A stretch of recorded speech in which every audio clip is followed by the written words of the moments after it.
Welcome to another video. In this video, we're going to do some level 0 or some basic first step dynamic analysis. The file that we're going to do the analysis on is lab0303. This file that we've got is from the exercises in the Practical Malware Analysis textbook. You can see here this is the question as represented in the textbook. So we're going to do some analysis on this file while monitoring it using basic dynamic analysis tools in a safe environment. We will be running this application in a virtualized Windows 2008 server, so we are in a safe environment, and so we're going to follow through. And the first thing that we will do, Process Explorer, that's one of the tools. We will identify any memory modifications, so we will probably use Process Explorer for that. What are the malware's host-based indicators? We'll figure that out. And what is the purpose of this program? Let's figure that out also. So let's get started. So just like normal, I'm going to go ahead. I'm going to start my analyst's log. So this is lab 0303, and this is it's January 2018, and by Steve. Right. First steps. So hash. Well, hash is really because we do the MD5 and the SHA-1. So again, you'll notice I've got more tools on my toolbar. So I sort of start them at the beginning and keep them going. I believe I can drag and drop. Works just as much, a little bit easier on the keystrokes. So let's do MD5. And we have Control C, Control V, and then SHA-1, Control C, Control V. Control C, Control V. Perfect. Next step, we can do strings. Again, you'll notice that this question doesn't specifically ask us for strings. It doesn't ask us to do hashes either. Really though, I'm just sort of following the standard process. It serves me well. If I were doing this particular file, this malware specimen for real, I would absolutely do my first pass level 0 static analysis, then I would do my first pass level 0 dynamic analysis, and I would kind of go deeper and go deeper and go deeper until I sort of cracked the riddle that is this piece of malware. So we're not necessarily going to go all the way down into the level like we did with the last static analysis example. We will, however, sort of do a little bit of that overlapping work. We don't have any idea what this piece of malware is doing. All we know is it's called lab 0303. Anything we can get helps us be better analysts. So we're going to start with the text, the strings.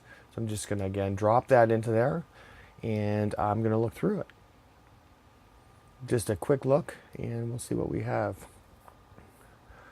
Most of that stuff that you're seeing on the screen is error messages that are sort of added through the linking process. So that's the Windows environment stuff. What we can see here is we got some file business. We have some process memory, get process address. So we're doing some peculiar things here. Load resource, lock resource, find resources, get system directory, get versions, exit process. There's a lot of weird things going on here. You'll notice how we have free environment strings A and then free environment strings W. We have get environment strings and get environment strings W, right? And we have get module file name A. We don't see one that's W. So A stands for narrow or ASCII, or it's now been changed from ASCII to ANSI, which is an 8-bit character size. The W stands for wide, which is then a 16-bit character size. So we have we take twice as much space to store a character, but of course now we can have 65,000 different characters instead of the normal 255 with the 8-bit ANSI or ASCII encoding. So that tells me something, that they have included the wide variant of these system calls. There's some more map string A, map string W, get string type A, get string type W. So here's a Unicode. I'm already starting to believe that we're going to have NC localization again. Localization sets in the executable, sets the environment up so that we can have character sets that are not just sort of the English A through Z, the ANSI character set. And then we have a lot of this stuff, which looks like gibberish. A lot of gibberish. That feels like encoding of some kind. That's definitely not normal. So we have some sort of encoding, some sort of an obfuscation or a simple obfuscation. So that's something worth noting. Just kind of holding the mouse button down, scrolling through as quick as I can. Obviously, I can't make heads or tails out of all of that stuff. And then there's that bits again. So it looks like we're almost done. We're going to rip through.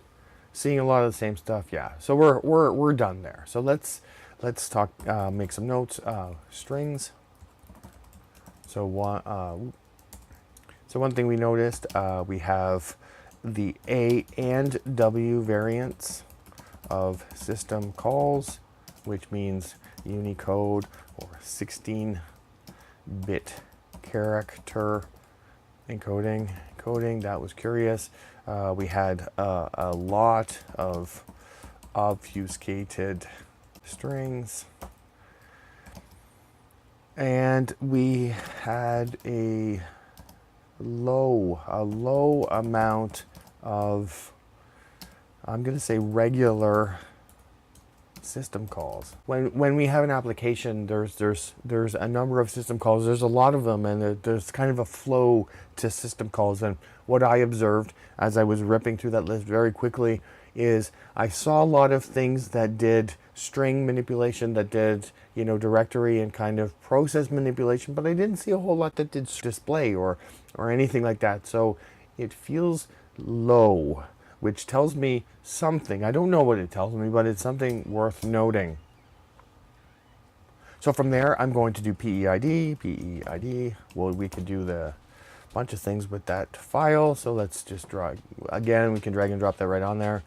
So sort of first observation, very quick, very straightforward. So seems like not obfuscated. And now, so this is a PE file, obfuscation. And what I mean by that is if we take the sections, the 4 sections that we typically see, and we can probably, there's our 4 sections. So like we mentioned in class, those are the sort of the normal 4 sections. So we see them. If the file was going to be obfuscated, we would typically see that those 4 sections are wrapped into one, or there are different sections instead of those. So that's peculiar, suggests not obfuscated. We have the Visual C 6 compiler and the version 6 linker. So again, it seems like not obfuscated. Let's take a look at the subsystem. There is no export table. So this sort of, I'm going to say it's not a program that exports functions. Let's see about the import table. This is peculiar. Again, there's only the one import, just kernel 32. And again, lots of process stuff, lots of file stuff, a lot of sort of, I'm going to say the underlying stuff that's going to help us get in have the capability of doing a thing, but it doesn't, to me, it doesn't actually do a thing, if that makes sense. So yeah, so that's peculiar. So this is, let's make a note, no exports, and then got imports, only kernel 32. And again, like we mentioned here, oddly lacking in, you know, doing program stuff calls, method calls, right? And again, that's kind of a nebulous thing. That really, you know, we can't see a whole lot. So this actually is a really good example where we're going to already now go and sort of live in the dynamic world. So I'm going to go ahead and close this. The tools we're going to use for dynamic analysis are these 3 next ones. So the first is RegShot, which it's a 2-phase, actually a 3-phase process really. So the first phase is you take a snapshot of the registry, then you run your program, your specimen in test, and then you take another snapshot of the registry post execution or post running this specimen. And then the third and last final step is you compare the two, the first snapshot and the second snapshot. And as you would expect, anything different in between there had to have been caused by the running of the specimen. So that's, we will do reg shot.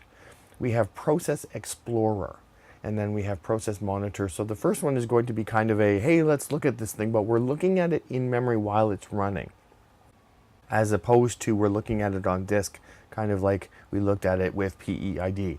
And then process monitor, we're actually going to watch, observe, and capture all of the events that are going on in the system, and we can tie those back to this program that we're going to run.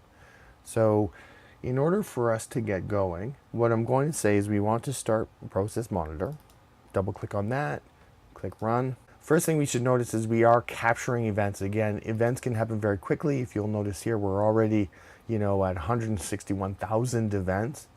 So we're going to drop and lay this right about here. Again, it gets, the screen gets a little crowded when we're really going, and we're going to start Process Explorer. So I click that once. We're going to agree to the license agreement. It's going to come. Okay, there we go. Just a little overview on this tool. You'll notice that, what should we say? These are all of the processes. If you kind of click here, you can see, if you look at it this way, those are sort of the parent applications. So the system is sort of the kernel. It's the lowest level. It's handling the interrupts, all that sort of stuff. And then if you look at sort of WinINet, that's all of the Windows services that sit on top of. So this is all the networking. It's all of the task manager, all that sort of business. So that's a big one and a very sort of full parent. WinLogon, of course, is the tool we use for logon, CSRS. I'm not sure exactly what that is. I always see it, but I don't exactly know. And then Explorer, that's us. And you can see here, this is our parents. So this is, kind of, if you look at this whole window, this is what we're looking at. And the three programs we're running is Notepad, you can see that here, Procmon, you can see that here, and Process Exp or Explorer. So that's kind of it. We're looking at, this is what's running on the system. So we're going to kind of leave that going, maybe slide that down here. And now we're going to go to Red Shot. And this is sort of a straightforward thing. We're just going to do the logs as plain text. We're going to do the first shot. We don't need to save that original log. It's very voluminous and not very valuable, so we're just going to do the shot. You'll notice it's running through the system right now, capturing all of the details of the current registry. It's finished, and now it is ready, and I'm going to say primed for the second shot. We don't want to do the second shot quite yet. We want to run this executable first. So I'm going to go ahead and put this minimized. So it's still there, it's still open, still running. You'll also see that we are still collecting events. Now we've got 1.8 million of them, which is, as you can well imagine, in a very complex environment, complex scenario, there are a lot of events to go through. And that's always a challenge for this, the malware analyst. So I'm just going to drag this one up here, kind of make this as big as we can. I'm going to say I feel confident, but I'm not certain, that when we start this lab 0303, it is not going to be started inside of or as a child of WinINet. In fact, it's going to be a child of us. So I'm sliding down. If you have a very large screen, you'll probably want to make as much use as the screen space as you can. Fortunately, we don't have that here. But recognize that when I double click this, I am going to look for changes. You can see here, since we've been doing this, since we ran RegShot, or while running RegShot, none of this is changing. And as long as I don't start any new applications, this list is generally going to be static. So the thing that is added to the list when we execute this file, I think that we can put the correlation that says that's the thing. That's the output of this execution. So I'm going to go ahead and double click on it and click run. And I saw something, and then look, did you see that? So we saw a lab 0303 executable, what happened? It went red, which means it's died. Nicely, happily, this tool sort of keeps it on the screen for us for a second, I think it is, and so we can see it. But this, though, again, if you saw it, it was very, very quick to happen. But if you saw it, this execution spawned this as a child, and then the parent went away, and this guy here stayed. So I'm going to say that when we ran it, when we executed Labo 303, this was a launcher for the program called svchost.exe. That's what I'm going to say. And what we can do is we can, let's write some stuff down. All right, so we started procmon. We started proc explorer. And then we took our first shot with reg shot. Then we executed lab, I'm going to just say specimen, and we observed. So this was proc explorer. We observed a short execution of a specimen. Oops.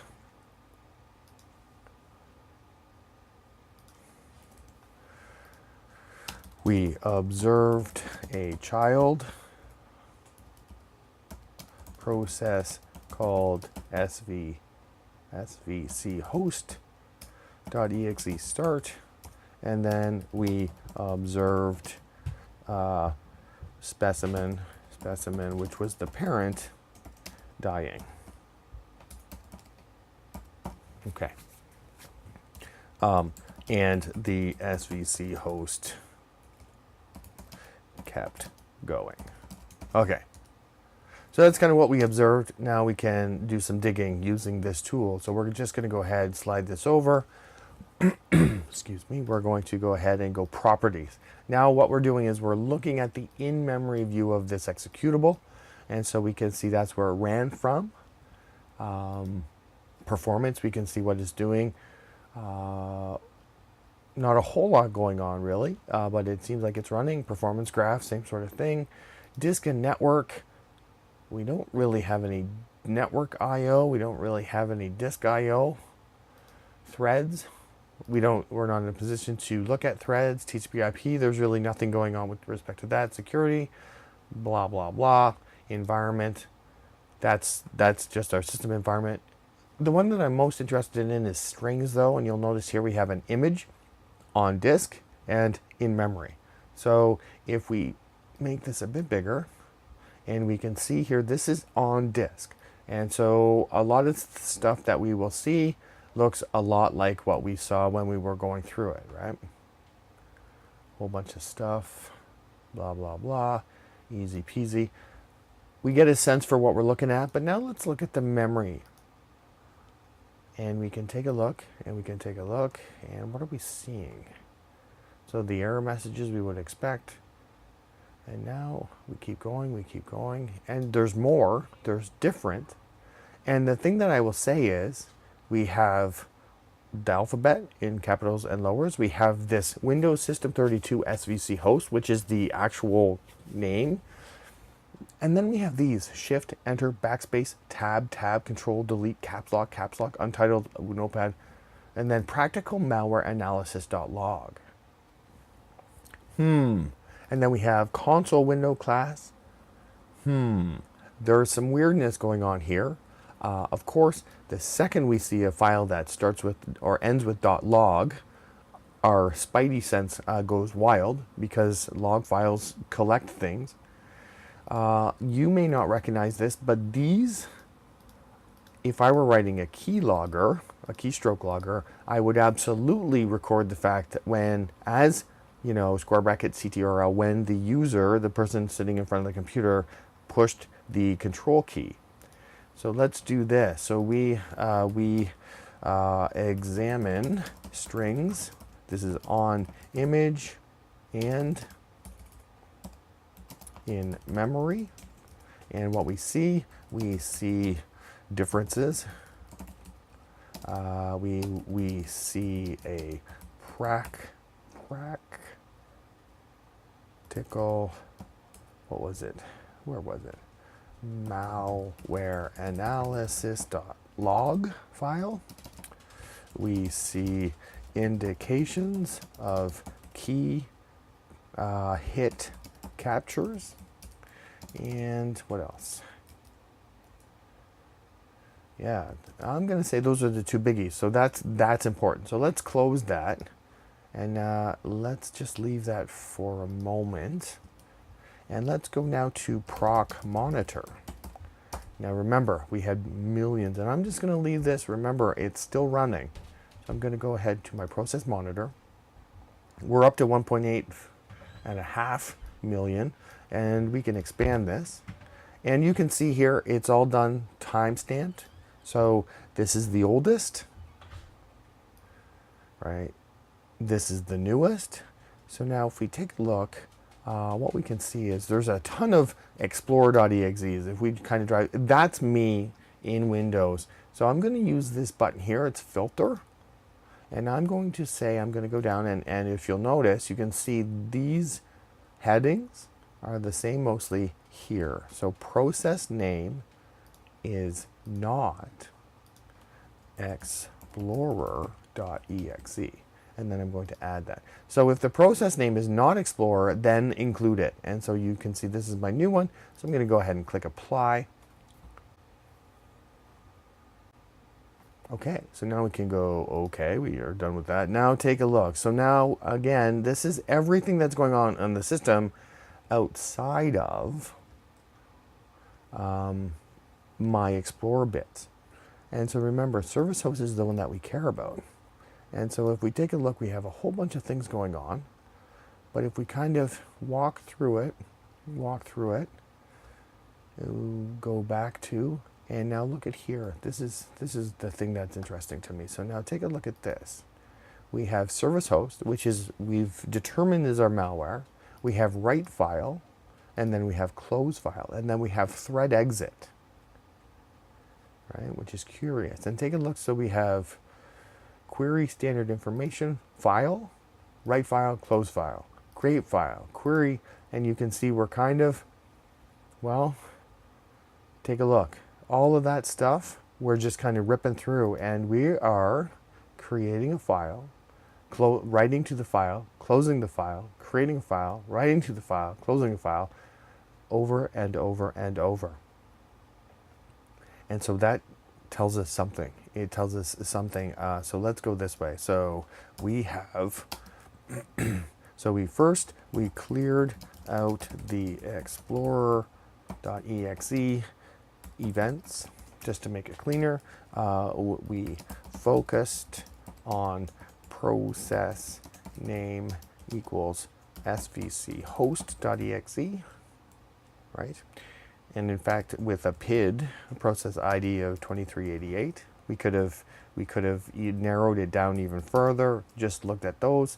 Let's see. What do I want to say? I want to say we see a lot of repeated create, open, write, close file operations, and this is all on practical malware analysis.log. Not good. Not good at all. So I think that we've figured this out. So let's close this. This is what I'm going to do. I'm going to save my events. Right, I'm going to save all of them again because I've captured all of the events from the moment when it was known good, when I had to clean up, reboot, clean install of Windows, all the way through till now when my system was running. So I'm going to go ahead and save that. I didn't want to save it there. Let's try that one more time. I wanted to save it native process monitor format. I wanted to save it on the desktop. Browse folders, desktop. And then this is going to be lab 03 03-03.events. Okay, click OK, save that. Okay, so now what I want to do, I'm going to go back here and I'm going to say, this is process monitor, saved all events to file. And then, and this is so important, MD5, right? This is the file hash. And of course I spelled it wrong. I'm going to go back to my hasher and I'm going to find my file. I'm just going to click on this here and go to my events, click that, click open, click calculate. Okay, finished. Grab my MD5, SHA-1, grab my SHA-1, Control C, Control V, perfect. And now I'm confident, again, what's important is if and when I get this to court, when I take this malware analysis, I find the person who's written it, I find the damage, and I want to take them to court or I want to put them in jail or whatever, we have to be able to verify and validate that all of our data, all of our findings, in fact, can be independently reviewed and independently corroborated. So some other analyst somewhere should be able to do all of this work and get the exact same outcomes. Similarly, they, and an independent third-party analyst, should be able to do all of this work and see all of the same things that we have, and they can look at the file and they know that the file that we analyzed is the very same file, no modifications at all, as the file they're looking at. So getting SHA-1, getting hashes of everything is always so important. Let's close this. Yes, we want to kill it, definitely. Oh, we forgot to finish red shot. So let's do the second shot here. Okay, that's finished. And so last step, we click compare. Let's just do reg shot second shot and then reg shot compare. So let's walk through here and see what we see. So Hive key local machine, that's HKLM. So local machine, yes, that's important. I don't see anything other than sort of adding keys, but no values. So that's normal. HKU is Hive key user. That's where my user stuff is. And you can see here, these are sort of some of the things. There's the process explorer values. I'm going to call them default values that I've done. We have the current control set. So those are just sort of new bits that we see. I'm kind of walking through. I'm seeing nothing that is unusual or surprising. A whole bunch of things again, user stuff. So that's, I'm going to say that's mostly okay. I don't want to see that. Don't care, don't care. Keeping going down, don't care. This is all of the stuff that I did, right? So you can see Process Explorer, the columns that I looked at, where they were, what colors they are, all of that business, right? Values modified. So this is the counter. So of course, performance counters are running. So those obviously have changed. So there's a ton of different numbers there. That all just, it doesn't mean anything to us. So we can get rid of that. More counters, easy peasy, we don't care. We can safely ignore those. Let's take a look here. We have TCP IP parameters. And so now, while we were working, so we had a DHCP lease renew. So that's not a problem. We had the random number generator reseed.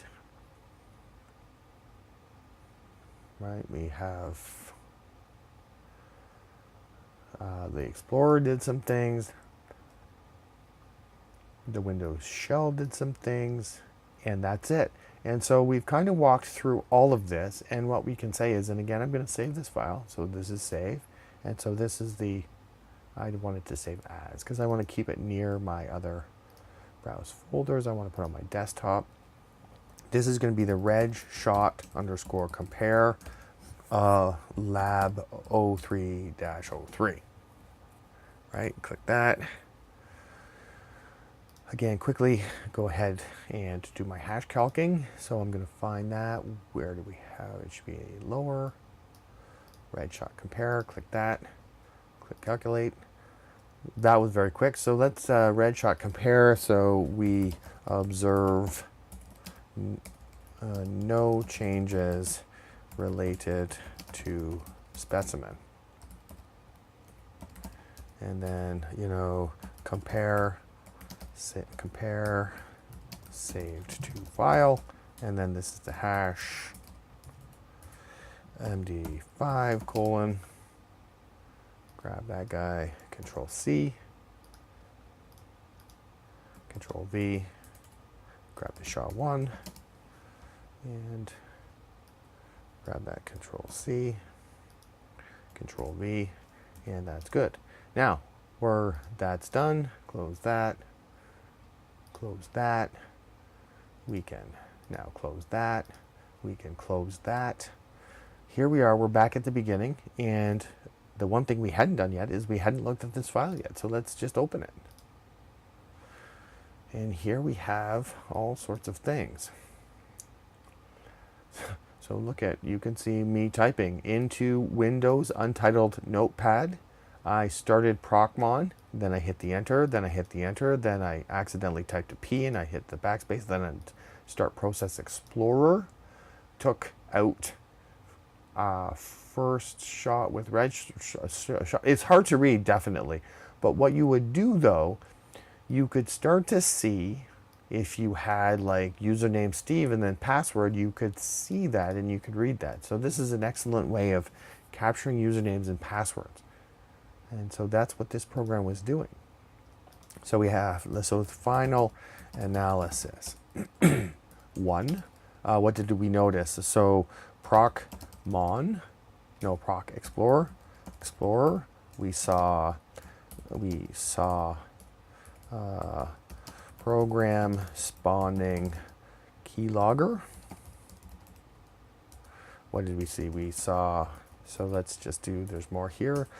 We saw that memory image different than disk image.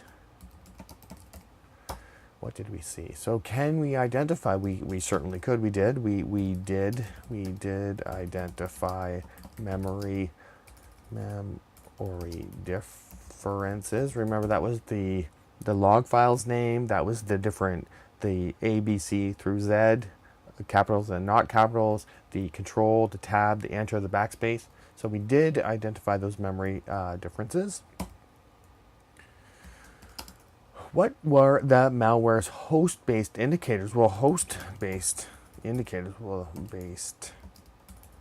based indicators. So this is svc host.exe running with no parent. We also had the .log file generated.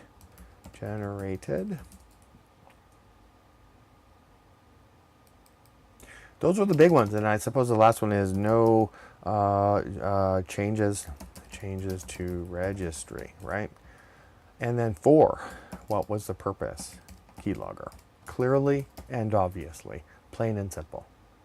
And with that, we are done this analysis. And so I hope that through this video, you've gotten a good appreciation for how one can do a dynamic analysis of an unknown specimen. You'll also notice that we followed some good practices of saving our data, evidence is what we will call it now, and hashing it so that we know that it's pristine and we won't change it.